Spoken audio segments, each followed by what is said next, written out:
check, check.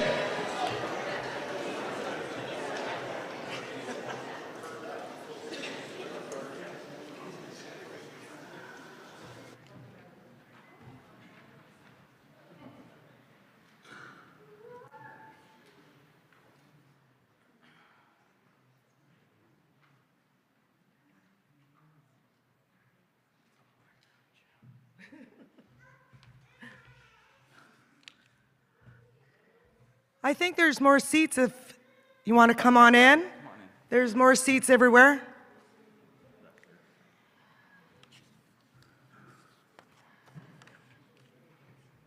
Where's Rob?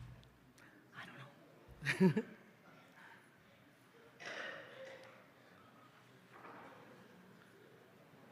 Okay, move that.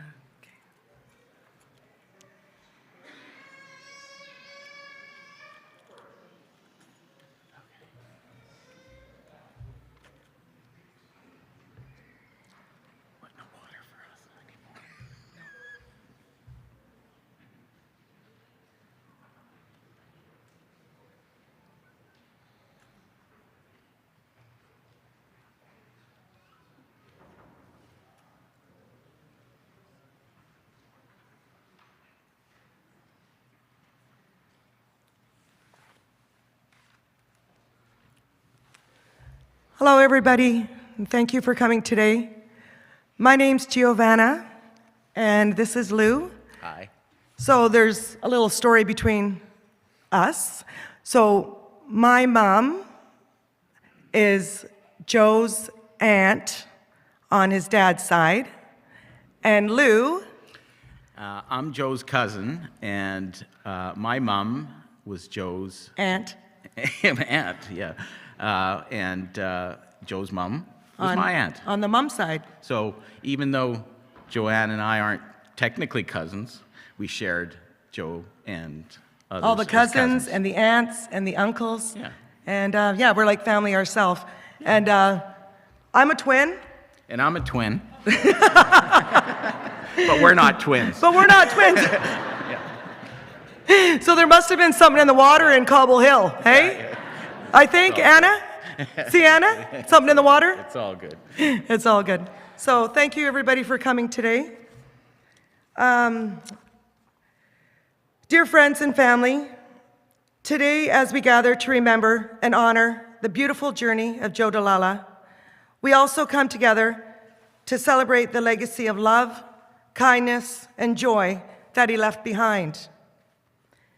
In this moment of reflection, let us embrace the beautiful memories, the shared laughter, and the countless moments of joy that marked Joe's journey on this earth. Thank you, Joanne. I just want to let people know if you need to use the facilities, the washrooms are the back foyer on both sides. And for the service, everyone has cell phones these days, so if you could take a look at it just now and turn it off or put it on stun mode, as I call it, except for, of course, the first responders that maybe need to have it on or something, but if you could turn your cell phones off or in the mute position. Thank you.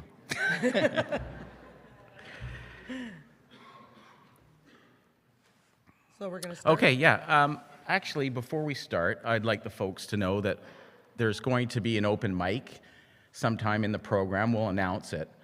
But maybe if you want to gather some thoughts now of maybe a great memory you want to share with the rest of us here about Joe or his family, you're welcome to come up and say some words and share with us some great memories.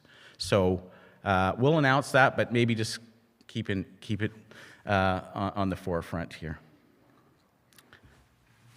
All righty. So to start, we would like to call up Dan Schultz, and this is Joe's son-in-law.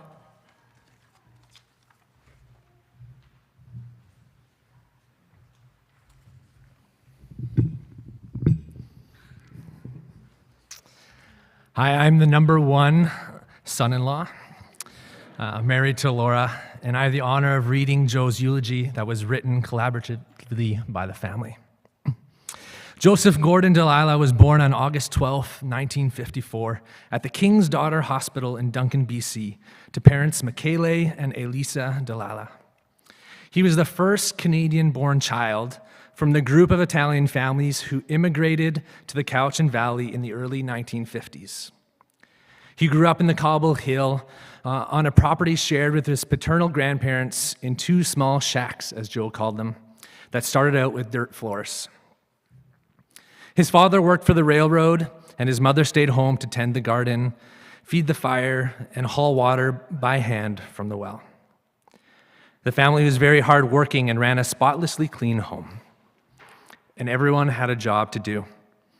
Joe's first job was with his little red wagon hauling firewood. And by the age of 6, Joe had 2 sisters, Angela and Yeta, and little brother Johnny, that would complete their family. Joe was known to be mean to his sister Angela because, being only 10 months apart, her birthday came before his, and that wasn't right as he was the oldest. His parents knew very little English when they arrived in Canada and spoke only Italian at home. So Joe started grade 1 speaking only Italian, and this sadly proved to be difficult for Joe. In years to come, as he learned English, he spoke next to no Italian and answered his mother only in English. The Catholic Church was a very important part of Joe's early years. He was an altar boy for many years, performing duties in the church and serving alongside the priests. Joe took accordion lessons and would go over to his grandparents' house next door and play for them. He's kind of the golden boy in everyone's eyes. Joe loved competition and sports. He was a card shark, be it Italian cards, crib, whist, or hearts. His love of fast pitch came in his early teens, and he would set up a target and practice pitching daily. And although tales told, he could be pretty wild. His sister Yeta shared his love of ball and would catch for him as well. And while he was 6 years older than his brother John, Joe, as a young man, would drive home in the early hours and take John to hockey practice to keep him out of trouble. That's the kind of big brother Joe was. Joe's high school years were mostly spent in the mechanic shop at school or out on the golf course. He had to go introduce himself to his grade 12 English teacher at the end of the year and ask to be given a pass for graduation. She gave him some assignments to complete, which he never did, but he still received a pass. It must have been that Italian charm he had. Joe started his paving career with the Mayer brothers the summer between grade 11 and 12. He loved his job, but was encouraged by his bosses to complete his grade 12 year, guaranteeing him that his job would be waiting for him when he was done. He worked his way up from the shovel to roller man, and eventually with Duncan Paving to the paver operator. His mechanics skills kept the paver and machines running smoothly. He worked taking them apart and maintaining them in the winter slow months. The machines were old, but he knew just how to baby them and make them purr. Joe met his wife Kathy at his best friend Al Campbell's wedding, who had just happened to be marrying Kathy's sister, Sandy. And although they didn't start dating until nearly a year later, once they did, that was it. They never missed a day of being together, acting like an old married couple from day one. Their complete commitment to one another over the next 46 years could never be denied. They welcomed their 2 children, Michael and Laura, into their family in 1981 and 83, respectively. And nothing could make Joe prouder. He told Kathy that he would welcome however many kids she wanted, bringing them into a very small 2-bedroom house. Joe said he would make drawers for them to sleep in if he needed. Unfortunately, a large family was not meant to be, as in 1984, Joe was diagnosed with Hodgkin's lymphoma and would require many bouts of chemotherapy. Life changed greatly from this point on, as Joe had worked very hard in amongst all his treatments. He would schedule his chemo appointments to be the last one available on a Friday. Kathy would pick him up where he was paving, go to his appointment, and then he would be sick all weekend. And though the weekend was horrible, he would be fit enough to return to work on Monday. When the cancer returned in 1989, a bone marrow transplant finally sent the cancer into remission. His previous work routine proved to be too much, and he was encouraged to stay home and be with his family following the bone marrow transplant. Joe never complained. He was a very proud man. It took him 5 years to get back on his feet after the final round of treatments, yet he carried on. Kathy remembers him crawling up the back stairs after his first ball practice, happy to have played, but exhausted. Joe was never the same physically, but thankful for every day that he had. The cancer did not stop Joe waver from his determination to complete the house renos over the next 30 years. You have to marvel at his incredible skills and persistence in making it a family haven. From the moment that we moved in, he took it upon himself to renovate and improve every nook and cranny, turning the home into a place filled with love and warmth. His talents knew no bounds. He was a master craftsman who could tackle any project with ease. There's not a corner of that house that he didn't touch. He even changed the front stairs 3 times. And unlike most, he rarely sought outside help, preferring to tackle colossal tasks at his own pace. He always said that his labor was cheap, but the work he did was always top-notch, as he often measured more than twice before making a cut. I had a chance to work alongside Joe in the renovations when our family invaded his home for 2 years. I learned so much from him: measure twice, maybe even 3 times before a cut. Lay it out before you make it final. Dry fit before you glue. My labor was cheap too, but I'm thankful for the days and weeks we spent together working side by side. For many people, watching Joe work on his home has been like watching a bird build its nest. Joe tirelessly made sure every detail was perfect. He was determined to do everything he could in good old Joe time. His work has turned his house into a cozy home filled with wonderful memories we will cherish forever. On any bright sunny day, you could always find Joe out in the front yard, meticulously tending to every blade of grass and every stray weed. Armed with his tools and a determination unmatched, he would weed, mow, edge, and leaf blow with the precision of a seasoned gardener. While he took immense pride in the appearance of our front yard, we began to suspect that his daily ritual wasn't just about maintaining a pristine lawn. In his later years, it became evident that his true joy lay in the opportunity to connect with his neighbors, using his yard work as a chance to strike up conversations or simply share a smile. At the end of a productive weekend, I especially enjoyed the truck rides to the dump. It always included a drive by the cemetery with a wave to past family members. He was never in a hurry, taking a different route every time we went. Joe was a man of few words, except when it came to sports. He had an ability to talk about any sport and was always up on what was going on, thanks to having the radios on all over the house, constantly playing sports talk radio when a game wasn't on. His retention of scores and stats was impressive, though we usually thought pretty useless. But this is something that I will miss the most. The hours we spent talking about the Blue Jays, watching pool shots, or chatting about the NHL were conversations I looked forward to. And although Joe was a true Canucks fan, he humored my Oilers bias as we watched games together, even having him cheer for them at times. When we moved into their home, he even purchased the NHL Center ice to make sure I could watch my team play. Although Joe spent a lot of time at the ball fields over the years, he was a true family man. He didn't often gather with friends outside of the sport, except for being early to games and practices and staying for a pop after the game.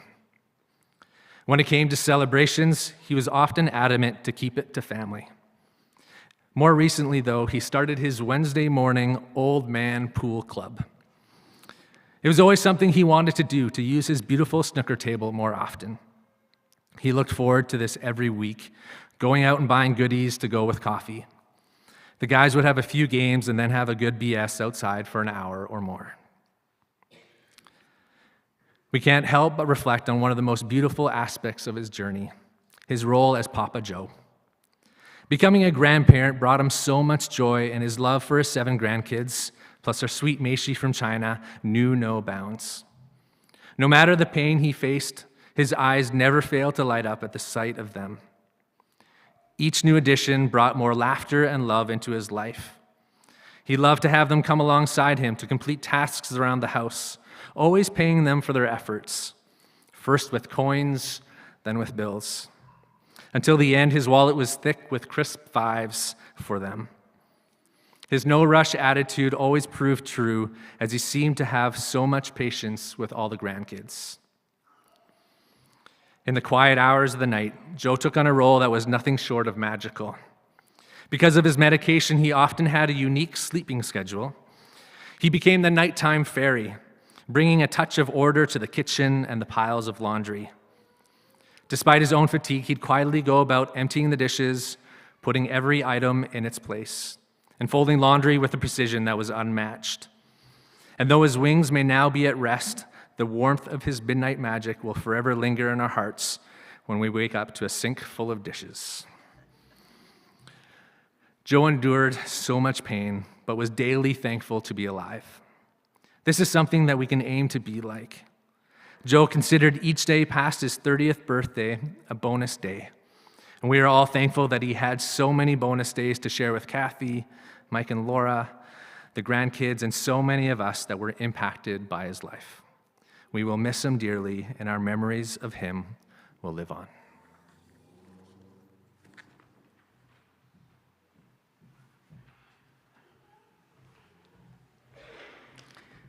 I hate doing this.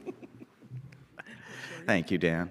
I know there's a lot of Joe's friends here from the ball field, so to pay tribute to the ball folks, I want to say a couple of things, like batting next will be Kathy DiLalla, on deck, Michael DiLalla, and in the hole, Laura Schultz. Right, Joe? And then I have a few stories later on about ball. Oh, that's good. Okay. Yeah, excellent. Okay, so Kathy, if you'd like to come up, this is Joe's honey. Thank you, Kathy.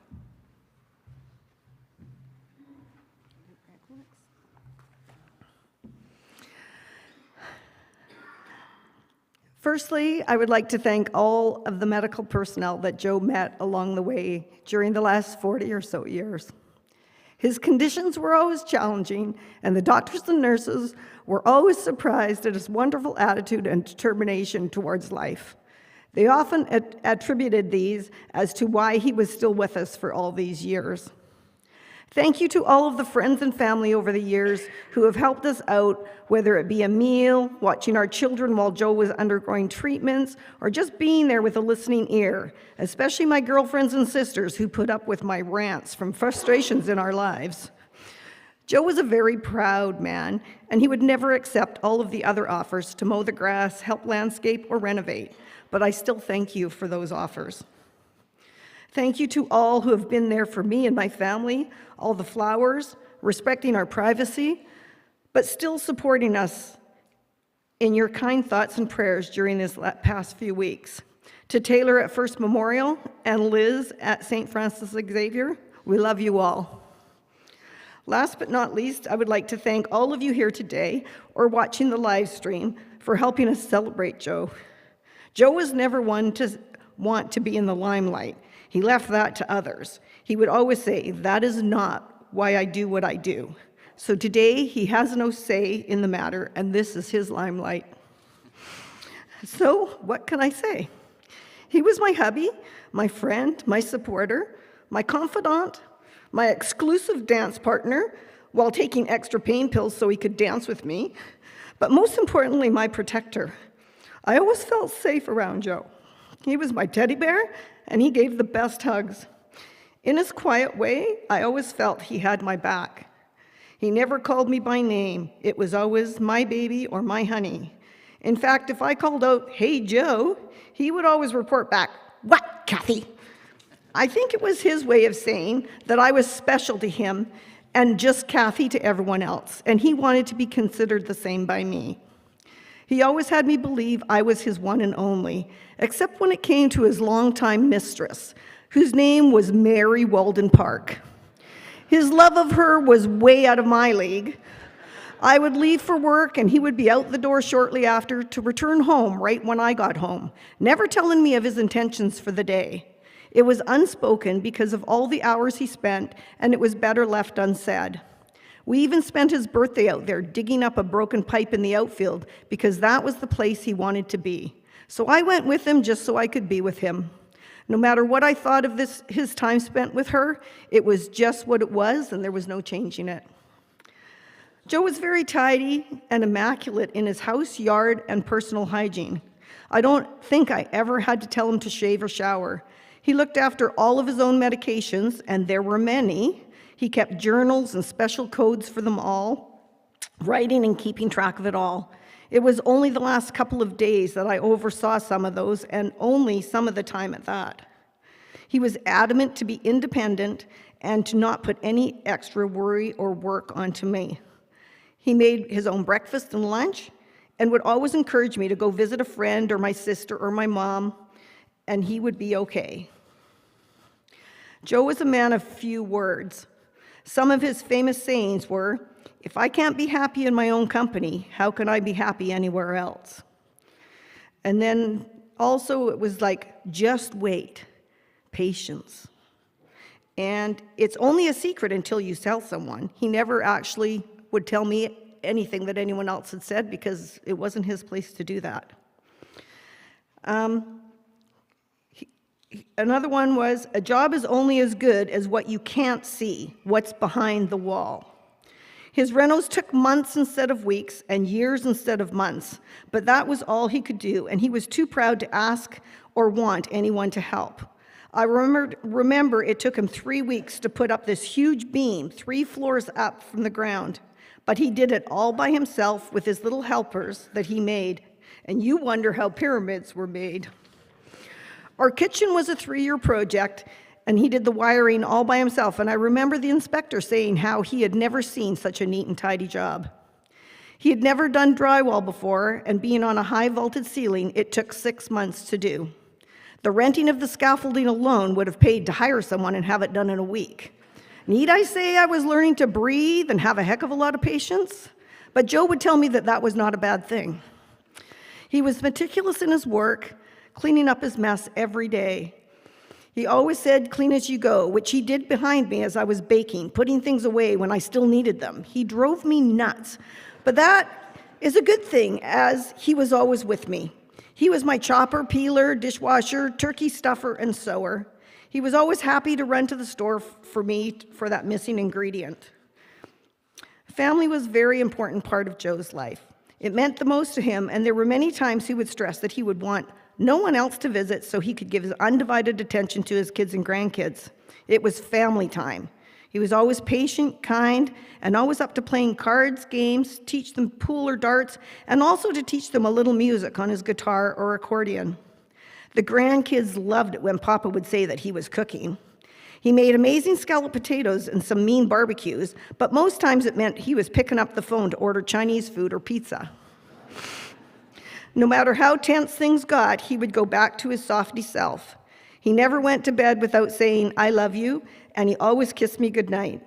Joe always thanked me for being there for him.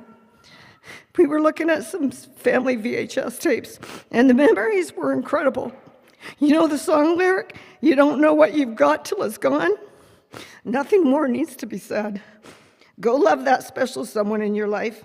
Take them dancing, hug lots, all the simple things. That's what got us through.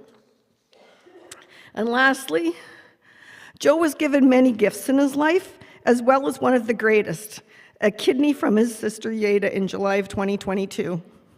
Although he faced many health challenges following, this gift gave him freedom from dialysis, which allowed him to have a more non-restrictive life, of which he was very grateful. Thank you, Yeta. So over the years, there were numerous times that people would mention Joe's gorgeous blue eyes. We were traveling back from a Vancouver appointment one time, and I was getting some food, I noticed this woman stopped to talk to Joe. She was smiling, and he was too. So when I returned to our table, I asked Joe who that was, and he said, oh, he couldn't remember. I bugged him a little more and asked him after many attempts. He finally admitted. She said, I'd recognize those blue eyes anywhere. Lots of people love those blue eyes. So as Joe received a special gift, he also gave a most precious gift, those beautiful blue eyes. Those eyes can help up to 8 people. So please seriously consider to be an organ donor. It certainly helped my honey. It's still not real that he's gone. I think he's going to walk through the door anytime and say, hey, baby. It's just the little things. Take care. Thank you.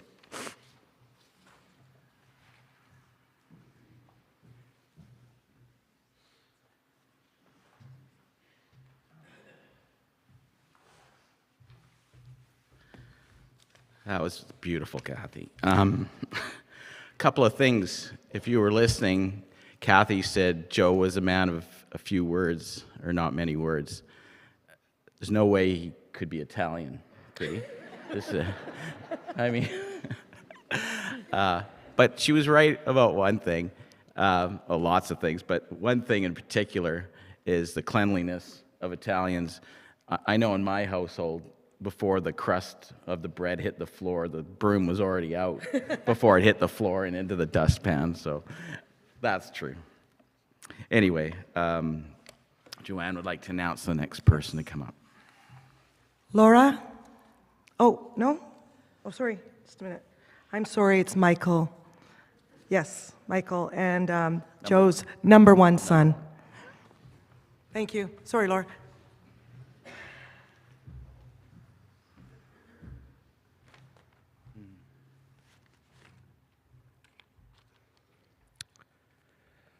There you go. Yeah. My dad, he was my greatest teacher, with silent wisdom, teaching me by example, showing me the way home to peace, starting with enjoying my life, even amidst its pains. He has endured much suffering, but he has added little to his own suffering by his own hands. He's done this by accepting what life gave him, seeing it as a gift, no matter how difficult, how humbling, or how much tongue-biting he has had to do. He wasn't perfect at this, but he was a 99 in my book, at least in comparison to the whining I've done in my short life. Only recently I see that what he has shown me is love, enduring as it is, long-suffering, and not needing anything in return from me.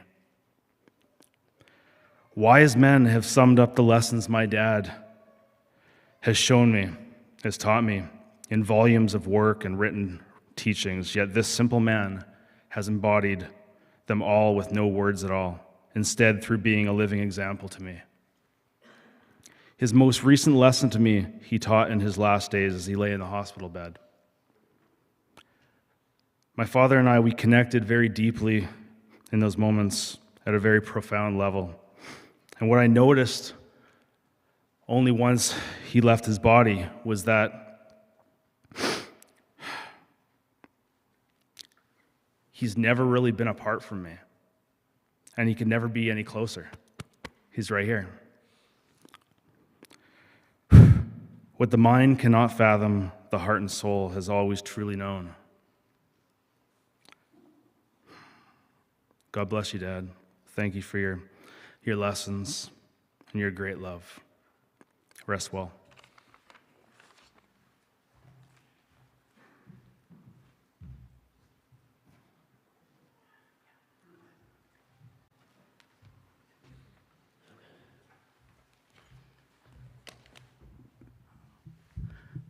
Short guys. Thanks, Michael. That was beautiful. Laura Schultz, come up.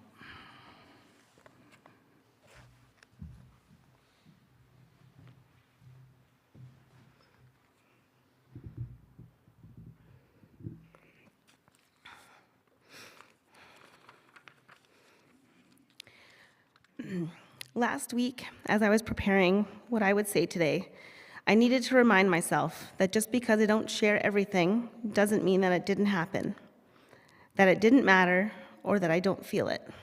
So don't worry, I'm not going to be too long. My aunt also told me that sometimes hugs are better than words, and it's okay to not know what to say.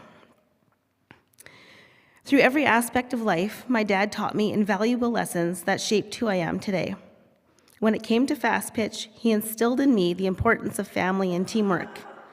He'd often say, "We're a family on and off the field." We even had a little Panthers theme song. "We are a family, Bruce, Joe, Panthers, and me." We all had a role as members of the team. He coached us to play smart because the most skilled team doesn't always win. The smartest does. Force them to make the error, watch the first pitch, but remember, the first run usually wins. And he could say this because he had hundreds, maybe thousands, of scorebooks to back him up. Those words stuck with me, teaching me strategy and perseverance. He also reminded me that you don't have to be the best player out there as long as you're working on becoming a better one. That was good because I certainly was not the best player out there. So we practiced lots after school, sometimes before team practices. I can tell you that practice definitely doesn't make perfect, but it does make progress. He showed me that in any endeavor, improvement is always possible.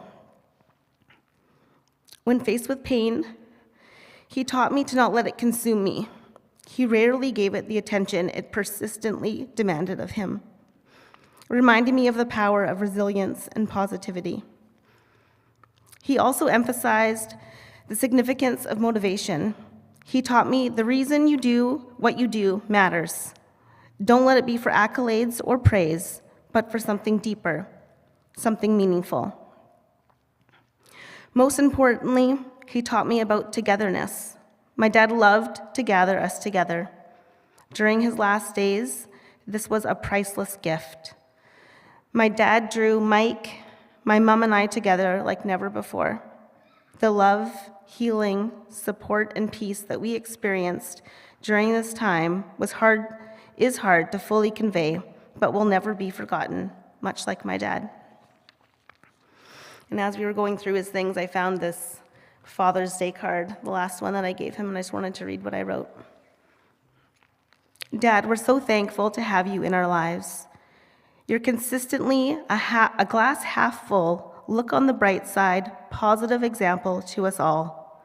We have so much to be thankful for, and on days we lose sight of that, we know you will always remind us. You yourself are a reminder of something that we're so thankful for. Looking forward to many more times to celebrate together. Love you lots. TP and your Schultz pit crew." And then I wrote on the other side, "I also love that when it pours, you're so confident that the sun will be out in a half an hour." And today that was certainly true.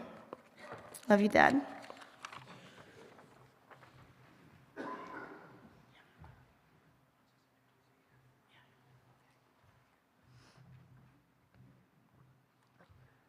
You'll always be his baby girl. I just want everybody to know, just from all of the memories from Joe, from the family, this family is so beautiful. You know, I love you guys so much. And just how you guys have all come together. I've come to the house a couple times. They're just there for everybody. And that was part of Joe and Kathy, and they brought these kids up. Just number one. Love you guys so much. Next, we're going to have Yeta, DiLalla, Joe's sister.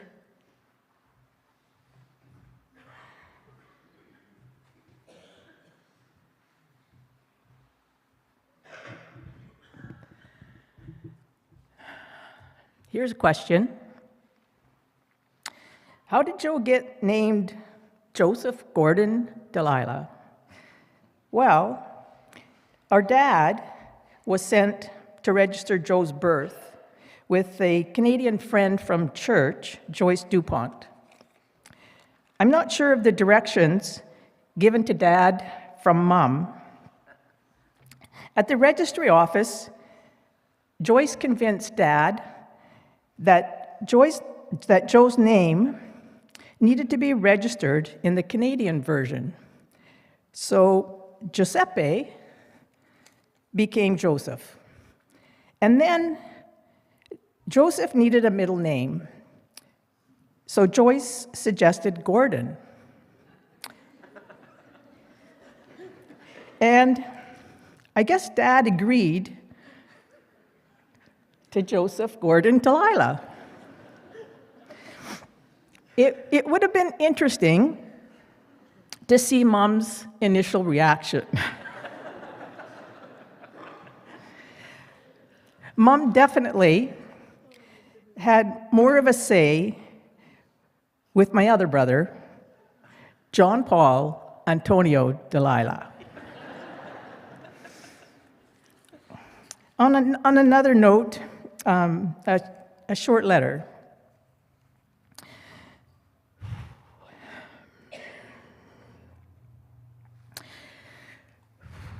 Dear Joe,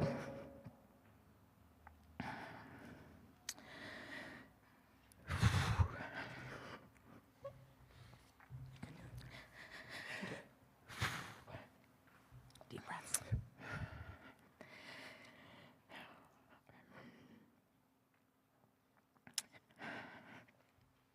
Would you like me to read it? Yeah? You want me to read it? Okay. Do you want? Yeah, you go ahead, Laura. Okay. Dear Joe, I will never forget the good days we had, and I will always wish that we had more days together. Luckily, some things never end, like love, memories, and the legacy of a life that meant so much. Family is where life begins, and love never ends. Love from your kid sister.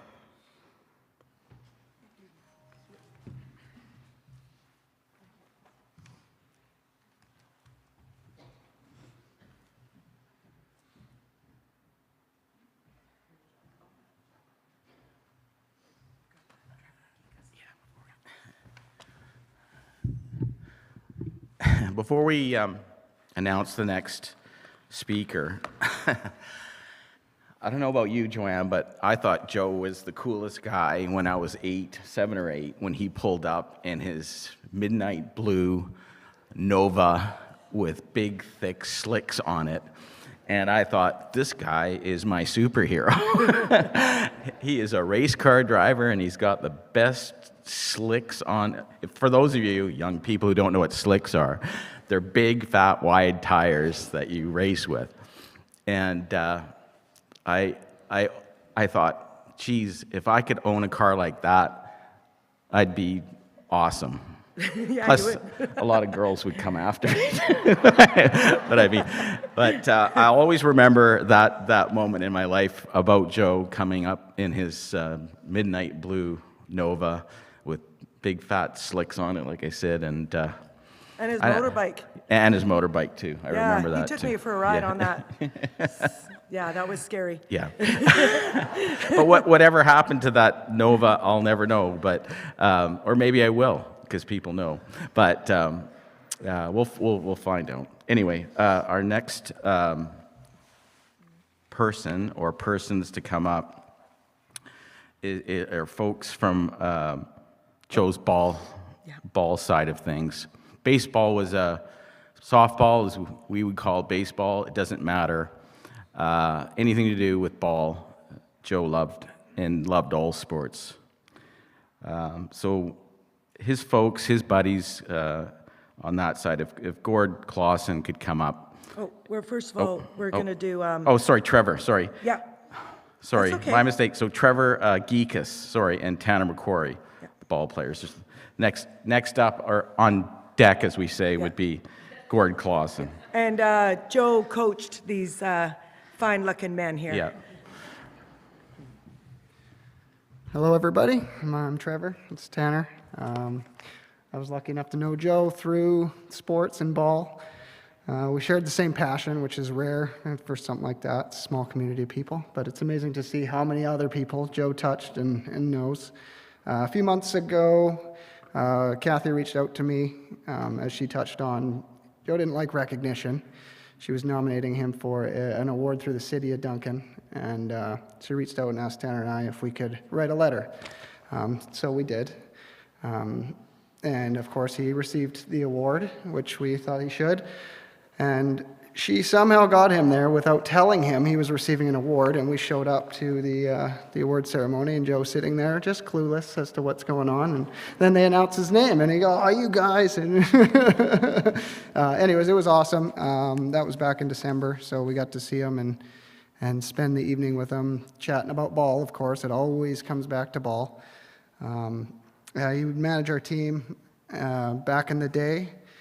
I was always the main point of contact, so there were certain times of the year, as a young lad, I like to sleep in. I always forget to turn off my ringer, and there would be Joe phoning me at 5:45 in the morning, thinking that I'm awake. But I'll miss those phone calls from Joe. So what we're going to do, we're going to read the letter that we sent to Kathy for the award. I'm going to try to read it, anyways, try to get through it. And here it was.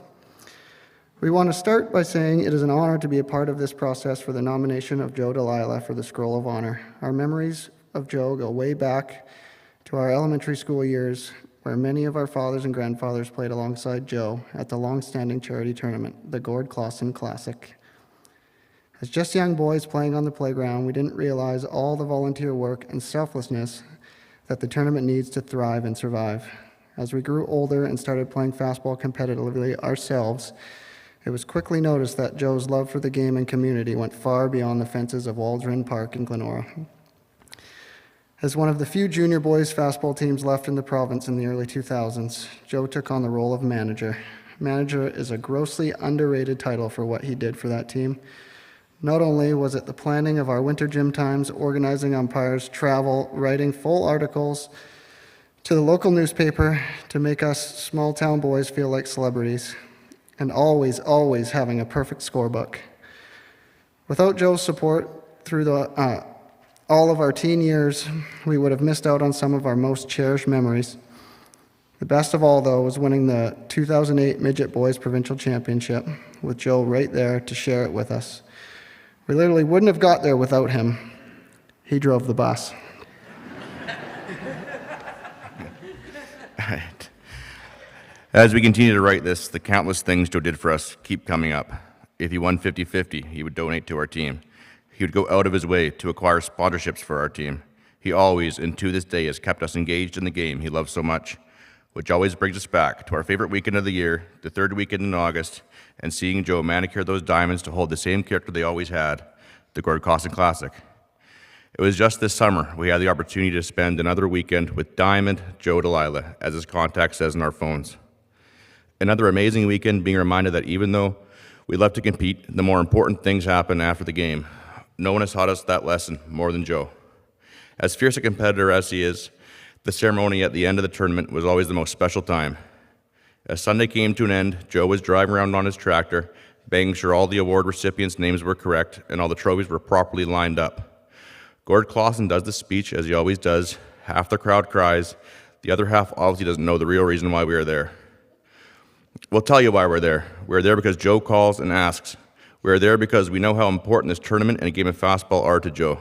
We go for Joe, because Joe made us know how important it is to bring fastball and community together. In closing, the reason we call Joe Diamond Joe DiLalla is not the fastball reference.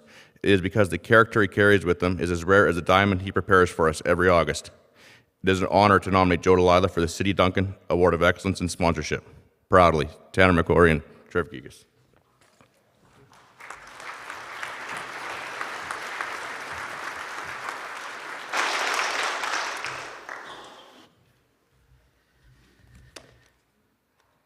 Thanks, Trevor, Tanner. Before we get Gord on, Gord, I want to share like a little memory of Joe when he was in his maybe early 20s, and I was still pretty young. I'd go over to his parents' place, and I would see him throwing a softball so fast with his windmill pitch, and I was amazed, and his sister Yeta catching the ball, which I'm amazed that her hand wasn't red or broke. Maybe it was, but that's a fond memory of watching Joe pitch so fast with a windmill chuck. He used to call it chucking, chucking the ball, and that was a nice memory back then to remember. So if we can get Gord up now to say a few words. Gord Closson.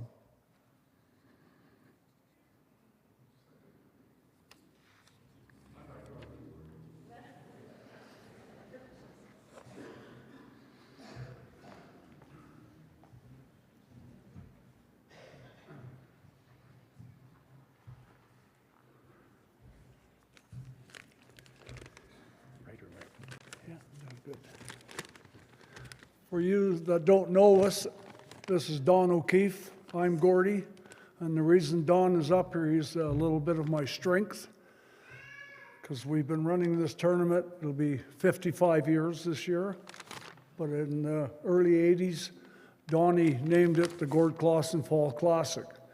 And after the tournament was over, we had to do the speech and stuff, and he come up with me, so I felt I would be way more comfortable with Donnie coming up with me and giving me that support. He did not want to be a center of attention. And you got to realize, like, we were very, very, very close for all these years. And he never wanted anyone to know that he was doing it. He tried to show the public that I was doing 90% of it. He never wanted no thank you. But he was a man of just strength, dedication. I've never met anyone in my life as strong and kind and soft as Joe was. He was incredible, incredible person. How we met was in the early 70s and playing ball at Glenora. And I'd met him before the game, and I'd said, don't hit me with a pitch, because I'm pretty crazy and I'll lose my temper and I'm going to charge the mound. And he looked at me, he goes, you wouldn't touch me. Anyway, the first pitch, bang, he nails me in the rib. I dropped the bat and I made the move to come to the pitcher's mound. He just stood there. He was just smiling. He just knew that I wouldn't come. What it was, I don't know, but he hit me with a good pitch, too. No one knew, I don't think, no one's ever told me, but they said, I've never seen Joe mad. I've seen him mad, but he says nothing. When he says nothing, he's pissed off. And he would turn his hat a little bit, which reminded me of my dad, because my dad did the same thing when he got pissed off. So I'd go up and you're pissed off. No, I'm not. I just don't want to talk about it. So anyway, he was very short with that. He never wanted anyone to see him get mad. And I think I was the only one who really seen him, in my life anyway, get really, really mad. And this one's really rocked me. He phoned me up, which he did many times, to go to the Glenora store for lunch, and then we'd go down to the park and we'd walk around. That was his comfort, his love, everything was there other than his family. So we went for lunch and he says, let's go for a drive. So we drove out Cobble Hill Way and we ended up on Cameron Taggart. And, this is where I used to live, and da-da-da-da-da. And anyway, we pulled over the side of the road, and there was a bunch of fir trees, what I kind of remember. The family might remember better than me, but, they would. But here was a big rock. It was about the size of a car. That the trees grew all around it. He goes, that's our play area. That was our playpen. I went, what? And he went on and on and on, like for a long time, how he met his friends and how they all hung together and whatever they did, but they played on this rock. And it was like, holy cow. And spent years, I guess, until they moved out of there, or until they got really, really older. And that was so cute, so cute. Anyway, the monies that we raised at this tournaments, and 3 years ago, we've helped many, many, many, many families, thanks to Joe, because he organized 99% of it. I was just the mouth, but he did the stuff. And we give it to Clement Street the first year, and then the next year, Clement Street opened up on Banks, and that was for babies up to 5 years old, I believe. And we decided that we're going to give them the money. So we gave them money, and it went over beautiful. And Joe just loved it, but he never got in the limelight. He was off to the side when all the stuff was taking place. I said, Joe, you got to join in. No, I just love it the way it is. So the last year, we went there again, and Joe was just beyond himself. He thought this was the most beautiful thing that we could ever do, and there was little kids. And there was this little 5-year-old girl come. Joe was in the background. He wouldn't come forward, so the kids are hanging on me because we're doing pictures and all that kind of stuff. And Joe, I went over to him, and he was melted. He was very, very emotional. So we decided that Clement's on Banks is, if we keep this thing going, that's where our money's going to go to on behalf of Joe, because I know it'll make him very, very happy. And one speech that we had, when we used to hug all the time, he always hugged right side. I think it was 4 or 5 years ago, I said to him, got to hug left side. I want heart to heart. I didn't really know how it was going to set, and that lit him up. So he was the one that called, left side hug, left side hug. We never left without a hug. I got more hugs than you could ever imagine from that man. It warmed me every time. So the last thing I'm just going to say, I love you, Joe. You have a beautiful, beautiful family, a wife that is, I don't know how you've done it. No, you never complain. I never seen you mad. You've looked after him more than any woman's ever looked after any man, because he suffered mega. But the funny part was I was in business and I drove lots for estimates and stuff, so I was always on the road. Well, Kathy worked at the sawmill in Chemainus, her day shift and her afternoon shift. And I just kind of got to know, I didn't have to phone or nothing.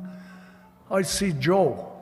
Kathy went to work at 5:30 in the morning, 25 to 6, I'd pass Joe, he's heading to the ballpark. Then he'd be home for when she got home. When she was on afternoon shift, she'd leave at 3:30, 25 to 4, Joe's going out to the ballpark. He had that ballpark like better than most diamonds you see in town. That was his love. So I'm just saying, Joe, on behalf of Donnie and myself and everyone that's here, you're so well loved. You're just you were such an unreal individual. I just wish the family all the best of luck, get through it, be strong, and if you need anything, there's so many people here that I see that played ball out there for years. We'd all be willing to help. So thank you very much for putting up with us. Hey, just want to say that he was no ordinary Joe. He was a true original. And I'm one of those old guys that plays pool there on Wednesdays. Oh, that's the wrong thing.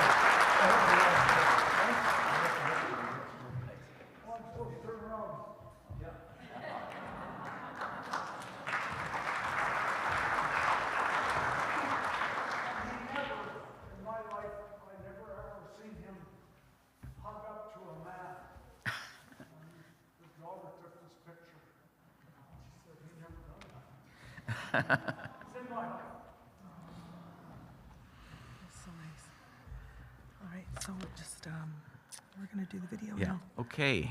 So, Joanne, now it's time for the video tribute for Joe. So we call upon Joel Dyfeis. Hope I got your name right. He's going to play the video. And for those at home, it will be muted, and the family will share it at a later time.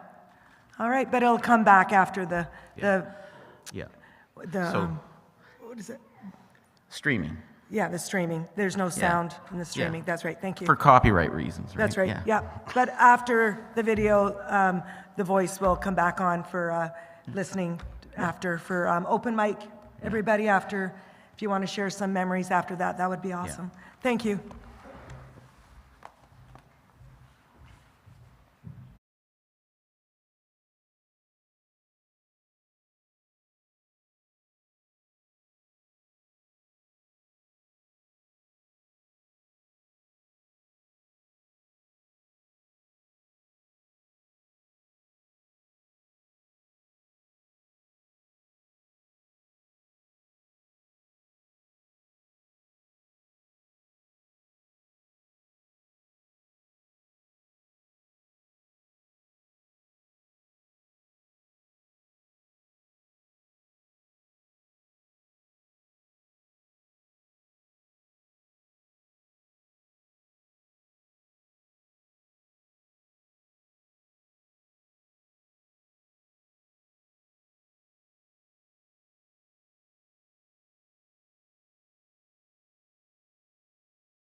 Beautiful. Hey, yeah, Joanne, were you ever coached by Joe or on a team or anything that Joe? My twin boys were. Yeah.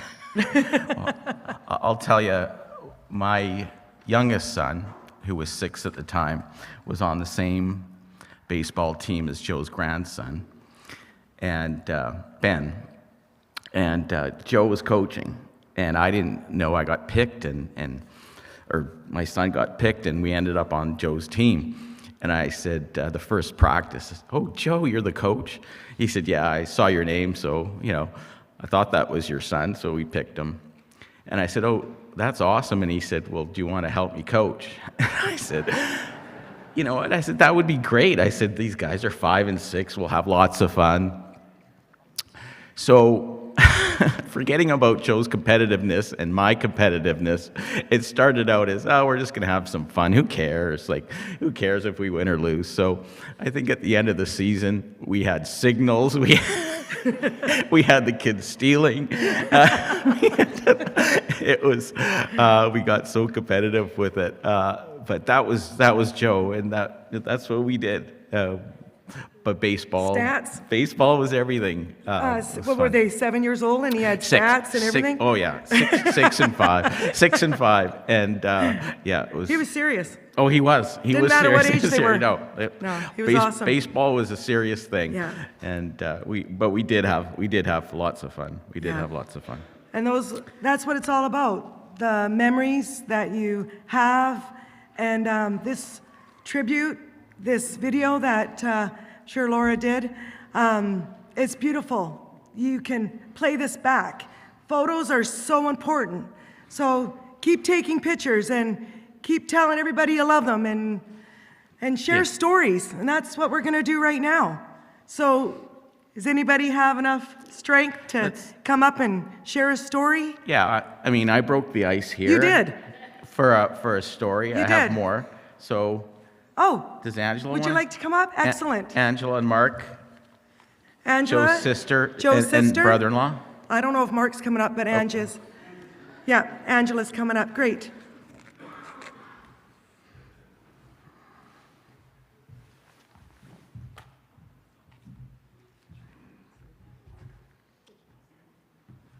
this going to be higher or low? That's good. Good afternoon, everyone.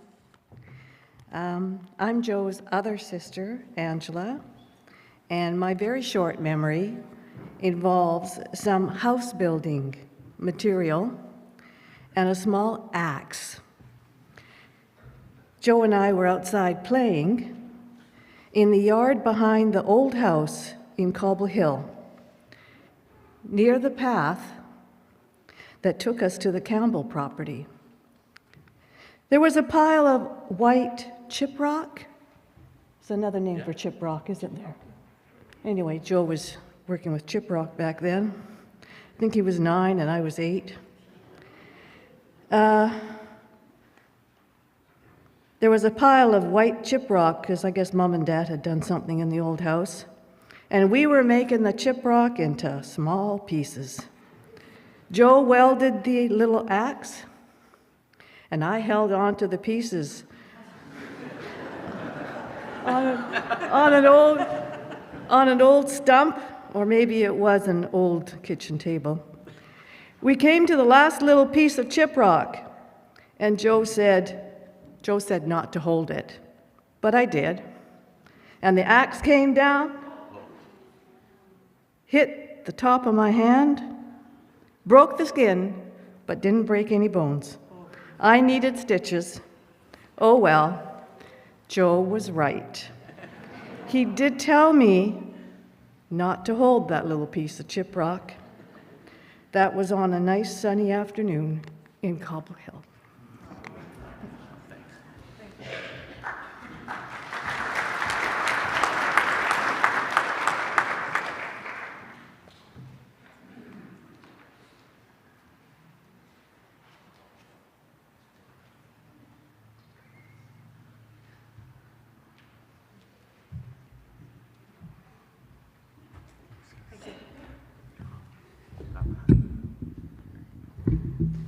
My name is Ian Flint.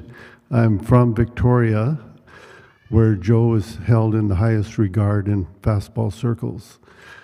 I met Joe about 25 years ago at the Gord Closson tournament in Glenora. And for the past 5 years, Joe and others have made it possible for us to have an old-timers game. So he's given us the opportunity for 30 older gentlemen to keep playing ball at least once a year, and now we have some of our sons and friends there too. So just want to pass that on, and we hope to see you there in August.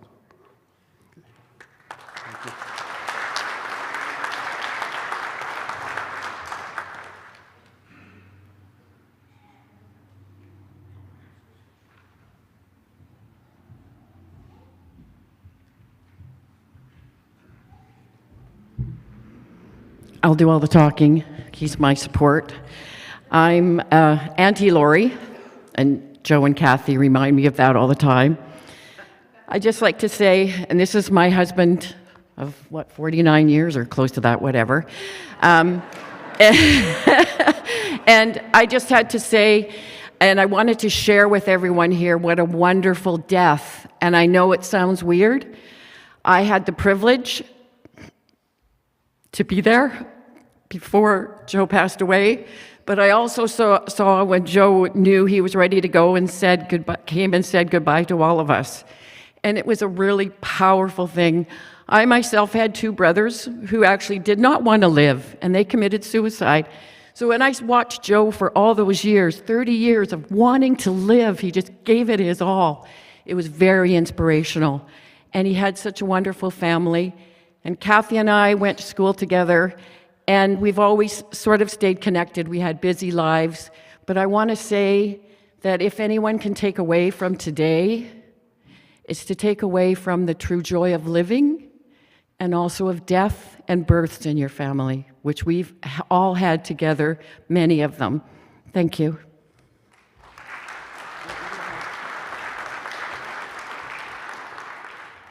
I want to say a word or two. Joe, got many memories, and they were all so good. I will never forget. I love you, Joe. The last one was not very long ago. I went for a visit. We play pool. Well, I'm not very good. He was a good pool player. But we had fun. He always said, Uncle Tony, don't shoot too hard, just an easy shot. And guess what? We had more than one game. I'll never forget, Joe. He let me win one. Thanks, Joe. I'll never forget.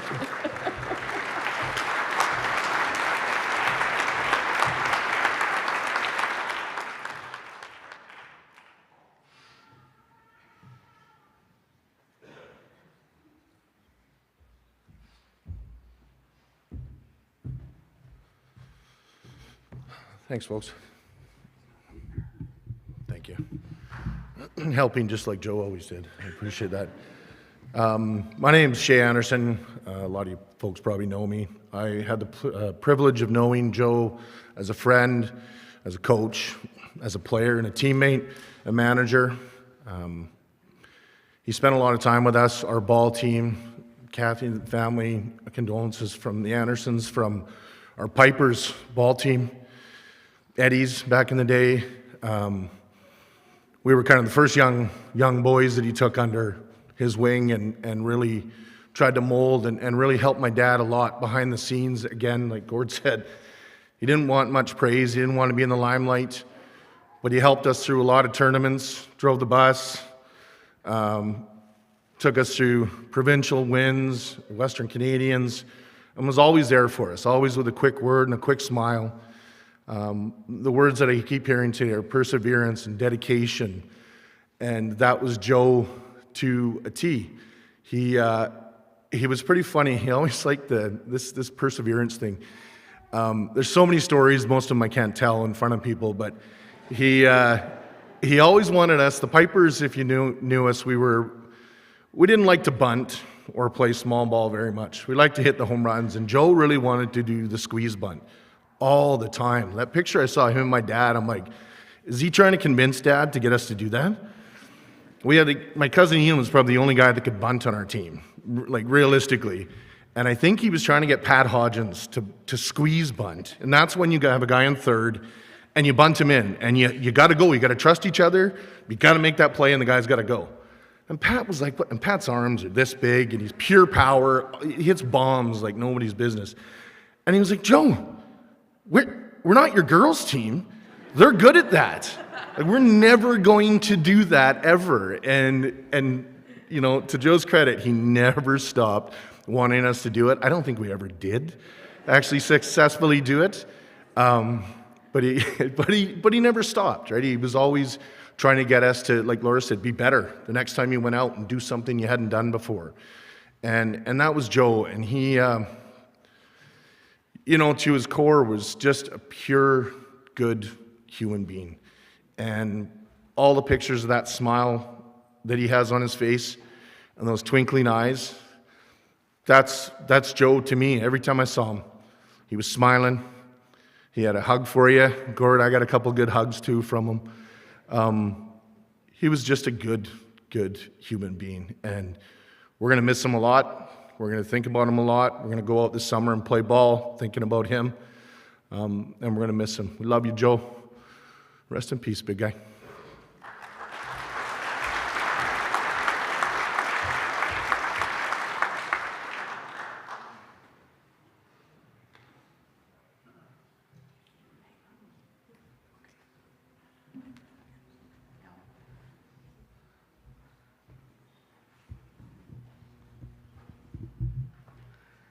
We're good. You can come and sit here close by.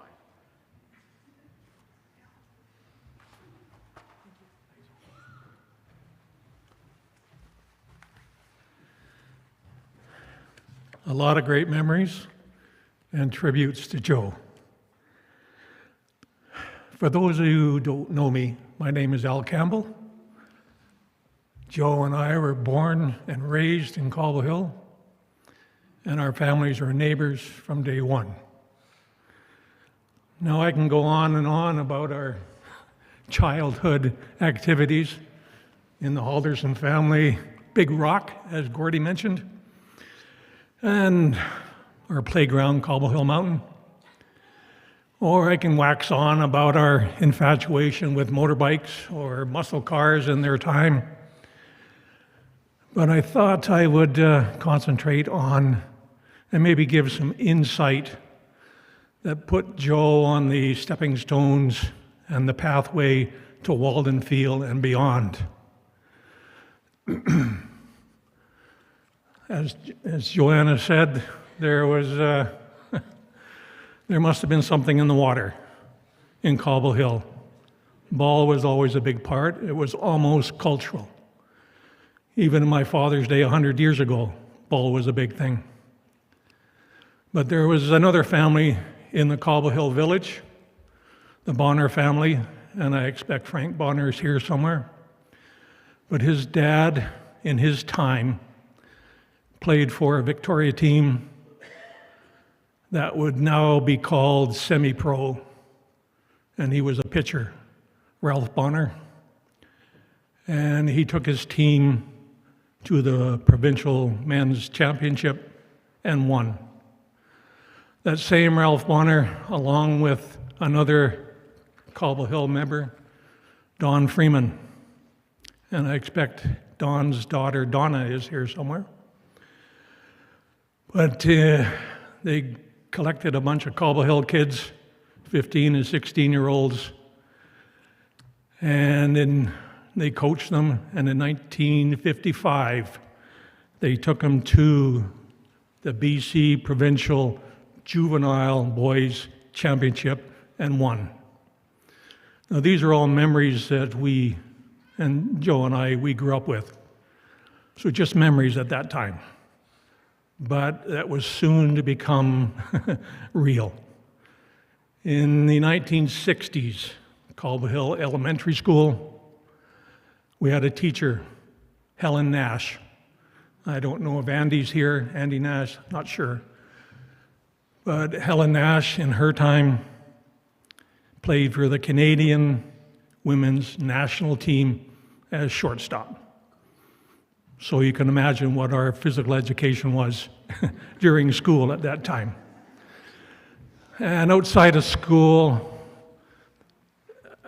we would, on summer holidays, we'd be playing ball. If there was only a few of us, we'd play catch, a few more, maybe a game called 500 up. And very seldom could we fill a diamond at that time. But eventually, Joe and I, we joined the Mill Bay Fire Department. Here it was more of an organized ball games between the different fire departments. And, but it evolved as well. It soon moved outside the fire departments into bigger and more teams, playing at different school grounds, eventually ending up at Walden Field. And there was a number of teams at that time. I don't know if I can remember them all, but our team was, it moved in to be called the Islanders. There was the Thistles. There was the Spartans. There was Dog Patch. There was, a team from Crofton, Stewart Channel. Those were our away games. And of course, Andy Bulcock had his team. But seeing as how we're in a church, I won't mention what his team was called.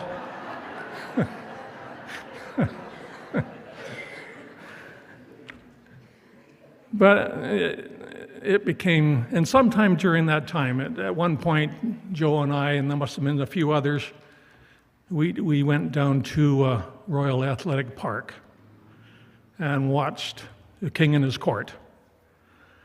I'm not sure what team he played. I don't know if it was Stan Kearns and the Bates team. But that was enthusiastic for Joe when he watched Eddie Feiner pitch. So that's what he was going to do. And it's been alluded here that as Joe was trying to gain control of his ball, he was having trouble getting catchers. But then Donnie Yeta, his sister, was brave enough to be the target.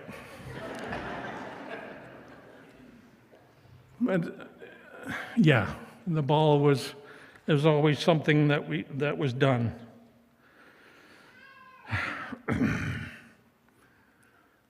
One side point too, there was at one point I had to get a set of new cleats. So a fellow named Ron Hikeaway had a sports shop behind the old Shell station in Mill Bay. So I went in, and oh my, the sales girl there was quite a cutie. Kind of put a new game into my focus. And come the spring of 1977, two magical moments. That sales girl, Sandy, and I, we got married. And of course, I asked Joe to be best man. And Sandy asked one of her sisters, Sister Kathy, to be the bridesmaid. So that was the second magical moment when Joe and Kathy met. And who could have envisioned the families that would come from that meeting? Kathy, Michael, Jesse, Dan, and Laura, and the 7 grandchildren. Joe's treasures.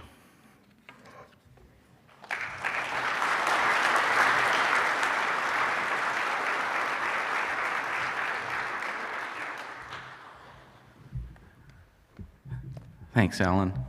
We'll have one last one here in the open mic, and Joanne, Yeah. for later on. Yeah, definitely. We'll just have one more and then just some closing words.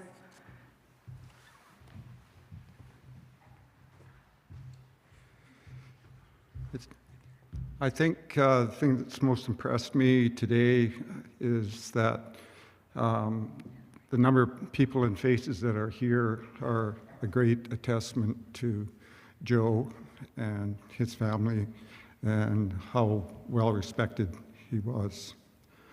I'm going to step back in time like Alan did. I think Alan was probably his first and closest friend in Cobble Hill, mainly because their properties backed onto one another and couldn't avoid one another. But we started playing sports together, and it didn't really seem to matter what it was. It was nobody had a lot of money. Like none of the parents in Cobble Hill had tons of money. So, you know, if you had a pair of soccer shoes, that doubled as cleats in playing ball. And again, Helen Nash, or Gosnell now, was instrumental in getting us all to love sports. And we played a lot of scrub games after school on weekends. And, you know, it just sort of, everybody seemed to show up after they got their chores done at home or whatever the case may be. Not only did we play ball, which that got us going, but we played street hockey, ice hockey on the ponds down opposite Cobble Hill Fairgrounds. If the weather permitted, most of us were not great skaters to start with, and that kind of included Joe. And Joe was kind of a stocky little guy. Like he's 2 years younger, two and a half years younger than I am, roughly. And he was always like everybody's little brother to begin with. But anyway, we were on ice that probably wasn't really safe enough to be on. I can recall skating around and seeing the ice go up and down as we went along. And Joe was standing there talking to somebody and had his skates on and did his impression of a windmill with not only his arms but his legs, and boom, down he went. And the ice was so thin that poor Joe went down right through the ice. And I don't think anybody really was worried whether he was okay or not. We were more concerned and probably mad at him because he had wrecked the ice and we were going to have to wait 24 hours before we could skate again. But he was always willing to try, and we all got better after a while. The other thing, that there was a group of about 6 of us, much later on in our beginning of our working careers, that got together on Sundays for a motorbike ride, and we covered from the top of the Malahat out through Glenora, out the hills beyond there, all around Cobble Hill Mountain. And as it happened, Joe probably had one of the most powerful bikes going there. I can remember the thing sitting there idling on the ground, the thing's just hopping around. And you learn quick that you either rode in front of Joe or you rode beside him, because if you rode behind him, you were going to be wearing sticks, stones, and rocks the size of your fist coming off the back of that wheel. But we had some very memorable moments, and I remember coming home to Joe's parents' place, and Mrs. DiLalla serving us all great big huge pieces of apple pie, and that was more incentive than anything else to go riding with Joe on Sundays. Everybody's mentioned Walden Park, and it was and still is a great facility, and we had so much fun down there. But when Joe was first learning to pitch, I was catching, and that was a hot and dusty and dry field down there. And I would come home and I'd be just absolutely filthy from diving, trying to catch, stop balls from going past me as Joe was learning this trade. But, however, he got better. He was persistent that he was going to get better, and he did. And he probably had one of the heaviest balls that I've ever caught with different pitchers. And there were a lot of great memories that were created down on Walden Park. We eventually moved into the commercial league in Duncan, and I don't know if we all did all that well, but we got better. Joe would go down to Payless fastball games, and every time he went down, he'd come back with a new play or a new drill that we would do as we were warming up or something like that. He was dedicated to the sport, and I think everybody here has nothing but admiration for his ability to stick with things and see it through and get better, which he did. It was a privilege and honor.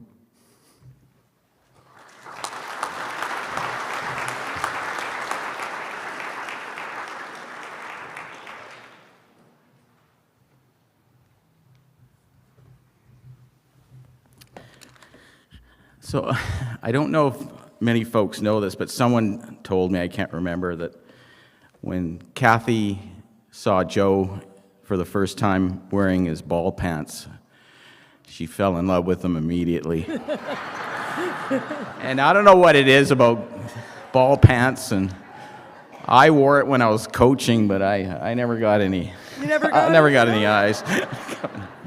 Anyway, that was someone told me that story. I don't know if it's true or not. Joe was very handsome. Yeah. Beautiful. So thanks. We're going to say a couple of things, Joanna and I, here before closing. But first of all, I want to share something that the family wants you folks to know, that on March 19th,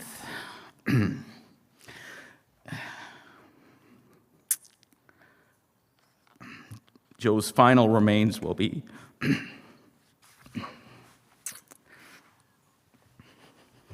Are you trying to say his final remains on March 19th will be laid at his final resting place where his grandparents are buried. It'll be a private event for family only, but he'll be there resting. His grandpa's remains, or the cemetery's there for Nonna Joe's, Grandpa Joe, and Joe was the first grandchild. That's right. Of all of us on each side. He was the first, and he was named after Grandpa Joe. So it's very special that he's going to be buried with Grandpa Joe. Yeah. Yeah. So, but a couple of things here. On March 19th is Saint Joseph's Day. And as well, And- we didn't know this, but it's Father's Day as well? In Italy. Yeah, we didn't know that. So Saint Giuseppe, Saint You Joseph think Day. our parents would have said something? Well, to we us didn't. about We didn't it? ask. We didn't ask. We didn't But ask, right? You know, that's later on when you're all sharing stories. You know, Cian and my dad, Tony Loma, you know, and Yarner DiNardo's, they're the ones that came from Casa Calenda. And, you know, Joe's dad, Michelino, and, well, my grandpa, he came first with Mike, Uncle Mike, my mom's brother. And there's stories to be told, and I get those from my dad. And Cian, you want to share those stories? Yeah. Ask your mom, because the stories, what they went through is pretty. You want to continue those Oh, stories. and it's so magical, and like they worked hard, right? They worked hard for what we have today. Yeah, and all of the, you know, the hard work they did, and it just kind of carried on, and all these grandchildren and the great-grandchildren and those beautiful blue eyes. I see them right now staring at the great-grandchildren. So that's what you carry on forever. So love everybody, love everyone. And before we close off, I just also want to mention that Joe's son, Michael, made a beautiful box, wooden box, for him. So. Okay, So at this time, please stay for refreshments and fellowship, memories. There's more to share, I'm sure. Your presence here has been a great comfort during this difficult time. Thank you all for being here today to honor Joe's memory. Let us continue to remember the joy and the love that Joe brought into all of our lives. And hearing everybody's stories today, he was humble, he was kind, he was caring, he was loving, he was courageous. And my mom used to say that, you know, through all the hard times. In Italian, you say coraggio. I think that's right. Is that right, Sian? Yeah. So, Joe, if anything, you had courage, and you shared that with the world. So, love you all. Let's have a good day, and let's have some memories and have a coffee. Thank you, everyone, for joining us.